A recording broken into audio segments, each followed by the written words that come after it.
The scribe had been walking for 10 days. Behind him, the Egyptian army stretched back along the coastal road as far as the eye could follow. Chariots, infantry, supply wagons raising their dust clouds into the heat. The year was approximately 1457 BC, and Pharaoh Thutmose III had grown tired of waiting.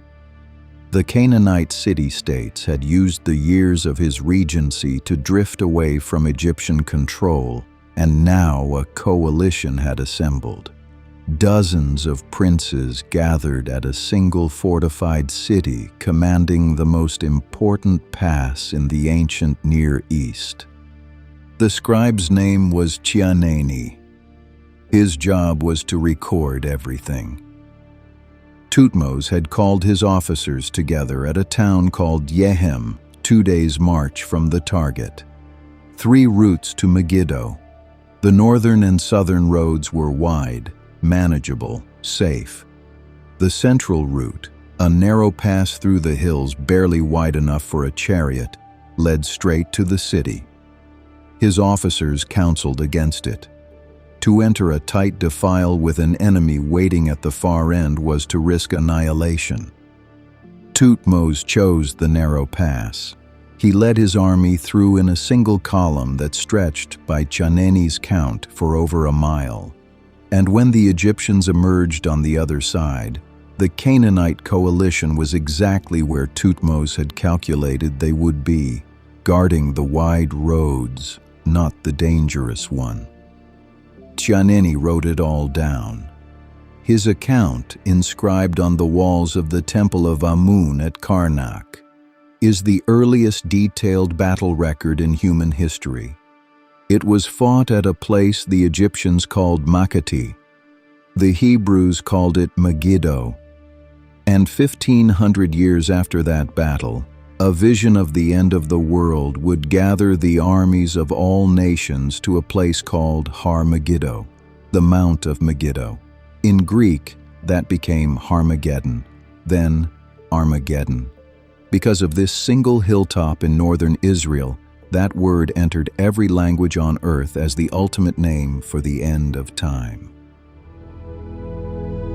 This is Bible Stories Unearthed, where we retell the narratives of Scripture alongside the history, archaeology, and ancient world that give them their full weight.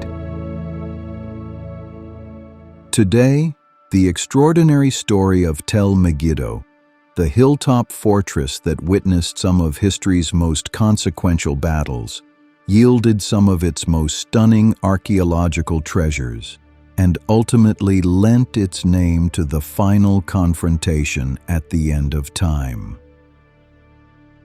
The site known today as Tel Megiddo, Tel being the Hebrew and Arabic word for an artificial mound built up by centuries of occupation, sits at the northwestern edge of the Jezreel Valley in northern Israel, roughly 18 miles, or 30 kilometers, southeast of Haifa. To understand why people have fought and died over this particular piece of ground for 6,000 years, you have to understand the geography of the ancient Levant. The Jezreel Valley is one of the most fertile plains in the entire region. It runs roughly east to west, connecting the coastal plain to the Jordan River system. To pass between Egypt and the great powers of Syria and Mesopotamia, whether for trade or war, you needed to cross this valley. And to cross this valley from the south, you had to come through the Carmel Ridge, the long range of hills that forms its southern edge. That ridge offered only a handful of viable passes. Megiddo controlled the most important of them. Whoever held Megiddo could levy tolls on merchants, close the road to armies, and regulate the movement of goods across the entire northern part of Canaan. It was, in military terms, a choke point. In commercial terms, it was a toll gate on one of the ancient world's most critical arteries. The city that grew up on this hill was not simply a settlement. It was a statement of power. By the early Bronze Age, roughly 3,000 years before Christ, Megiddo was already a substantial urban center. Its inhabitants were Canaanites, the collective term for the Semitic-speaking peoples who inhabited the lowlands and coastal regions of what we now call Israel, Lebanon, and western Syria. They were not a single unified people, but a mosaic of city-states, each with its own ruler, palace, and temple. Megiddo was among the most powerful of them, and over the centuries, every major power in the ancient Near East eventually appeared at its gates. The first time Megiddo appears in the biblical text, it is already falling, or so it seems. In Joshua chapter 12, in a long catalog of kings defeated during the Israelite advance into Canaan, the king of Megiddo is listed among the conquered. But the full biblical picture is more complicated than that single verse suggests. Elsewhere in Scripture, in Joshua chapter 17 and Judges chapter 1, the text plainly states that the Israelites failed to drive the Canaanites out of Megiddo. It remained a Canaanite stronghold. The Joshua 12 list records a military engagement. The later passages acknowledge that occupation was another matter entirely. The archaeology is consistent with this. Megiddo shows continuous Canaanite material culture through much of the early Iron Age, well into what the biblical timeline would consider the period of the Judges. The city did not simply fall and change hands. It persisted under its own people for generations after the wider Israelite settlement of the highlands. Megiddo enters the narrative more fully in the books of the United Monarchy. 1 Kings chapter 9 names Megiddo explicitly as one of 3 cities, along with Hazor and Gezer, that Solomon fortified and built up as royal administrative centers.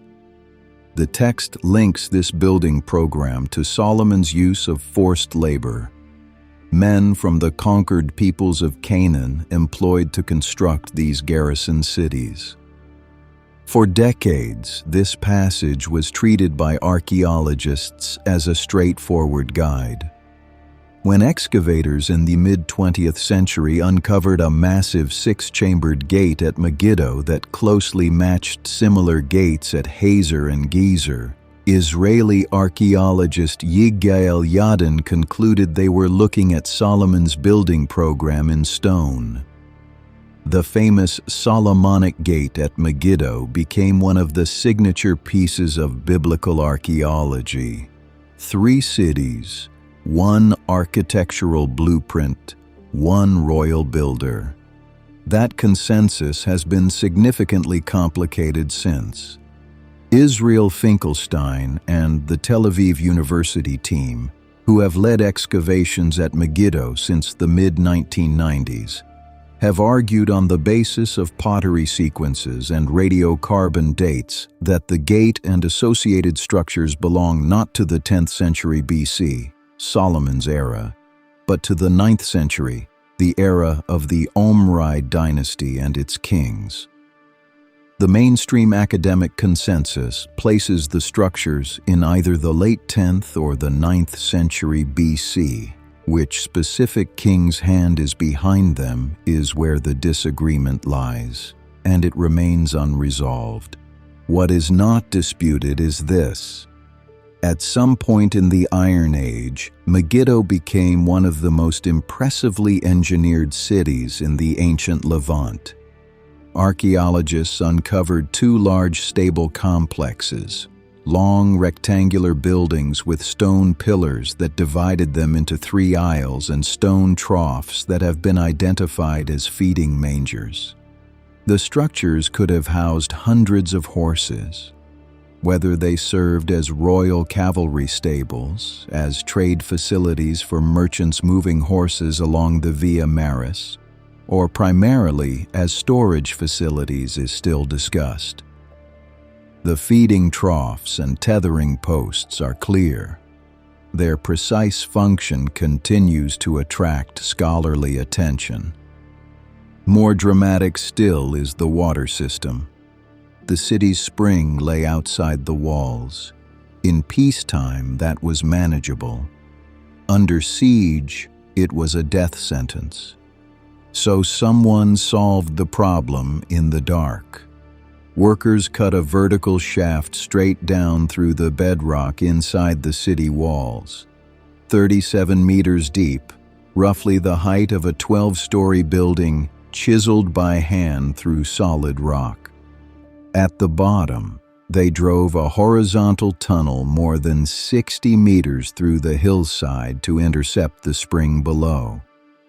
The tunnel was cut from both ends simultaneously, two teams working blind toward each other through the stone, guided only by lamplight and calculation. When they met in the middle, they were less than a foot apart in their alignment.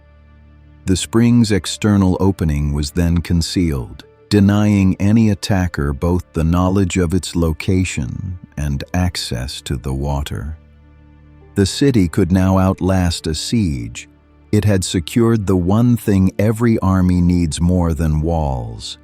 Then there are the Ivories.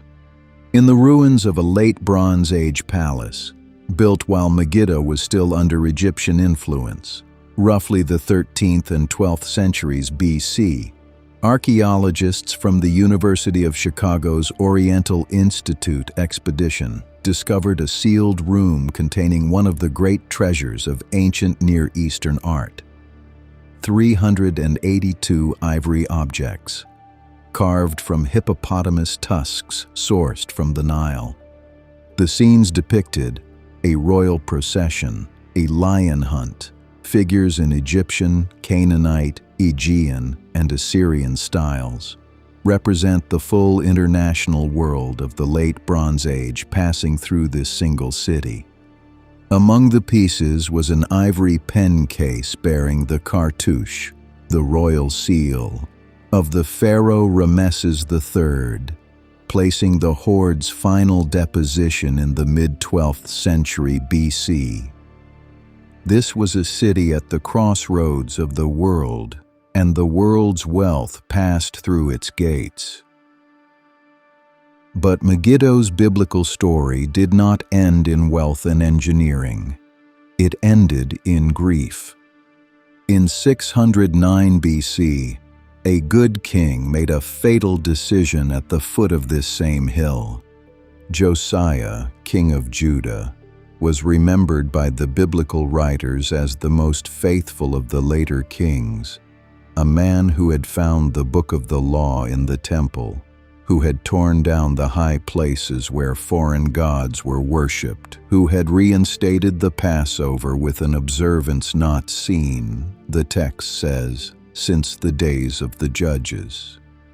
Egypt's Pharaoh Necho II was marching north through Canaan, not to attack Judah, but to reach the Euphrates, where the collapsing Assyrian Empire needed Egyptian support against the rising Babylonians. According to the account in 2 Chronicles, Necho sent messengers to Josiah explicitly. "This is not your war," he said. "God has commanded my march. Do not oppose me." Josiah went anyway. At Megiddo, at the same pass where armies had clashed for 1,000 years, Pharaoh Necho's archers struck him down. His servants carried him back to Jerusalem in a chariot. He died there. The lament over Josiah's death, 2 Chronicles tells us, was written down by the prophet Jeremiah and was sung in Israel for generations afterward. A righteous king, dead at the place where death had always come. The archaeological record at Tel Megiddo is, by any standard, extraordinary. More than 30 distinct occupation layers have been identified, stretching from the Chalcolithic period, roughly the 4th millennium BC, through the Persian era around 332 BC. with additional evidence of activity well beyond that. The site's significance as an archaeological laboratory was recognized when it was designated a UNESCO World Heritage Site alongside Hazor and Gezer. 4 major excavation campaigns have shaped our understanding of the site. Gottlieb Schumacher's German expedition from 1903 to 1905 was first. The University of Chicago's Oriental Institute conducted the most expansive work from 1925 to 1939. The expedition that uncovered the stables, the Ivory treasury, the water system, and the gate complex. Yigael Yadin's Hebrew University work in the 1960s and early 1970s refined the stratigraphic picture, and Israel Finkelstein's Tel Aviv University Consortium, ongoing since 1994, has continued to produce new interpretations and discoveries. The word Armageddon itself appears only once in the entire New Testament, in Revelation 16:16, where John describes the kings of the earth being gathered to a place called, in Hebrew, Har Megiddo, the mountain of Megiddo. In Greek, Har Megiddo became Harmageddon, and eventually, Armageddon. The name entered every language in the Western world from that single verse, built on the accumulated weight of a location that had seen so many armies, so many destructions, so many turnings of power, that it became the natural symbol for the final battle of history. It is worth noting that scholars debate precisely what John intended. Whether he meant a literal gathering at this geographic location or was using Megiddo as a symbolic shorthand, drawing on its long history as a place of decisive conflict, is a question the text itself leaves open. Regarding Josiah's death, the broader geopolitical context of the 609 BC encounter has long been corroborated independently. Babylonian cuneiform records, specifically the text known as the Fall of Nineveh Chronicle, document the Egyptian army marching to the Euphrates to aid Assyria at exactly this moment in history. What was new in 2025 was site-specific material evidence. Massive quantities of Egyptian and Greek pottery recovered at Megiddo, consistent with the presence of Necho's forces and their Greek mercenaries during the precise window the biblical text places Josiah's death. For the first time, archaeology at the site itself corroborates the presence of the Egyptian army exactly where and when the biblical narrative says they were. The stables, the gates' chronology, the precise dating of the water system, these questions remain active in current scholarship. What is not in question is the scale of what was built here and the ambition of the civilization that built it. Megiddo matters because of what it reveals about the relationship between place and meaning. This is a hill, a specific mappable hill in northern Israel, rising about 60 meters above a flat valley floor. And yet something about the accumulation of events at this location, the battles, the trade, the engineering, the deaths of kings, gave it a weight that eventually reached the last book of the Christian Bible and then traveled through every language that book was translated into. There is something in the human imagination that needs a place, a specific geography for the final confrontation. Not an abstraction, not a metaphor floating free of the earth, but a real hill where real armies have actually stood, where the pattern of history has played out so many times that it begins to feel like prophecy written in advance. The scribe Chaneni was just trying to do his job, He recorded a battle. What he could not have known was that the hill he was writing about would still be carrying its weight 3,500 years later. That is what places do, when enough of history has passed through them. The question of whether that weight is geological or something else entirely, that is something each listener must carry for themselves.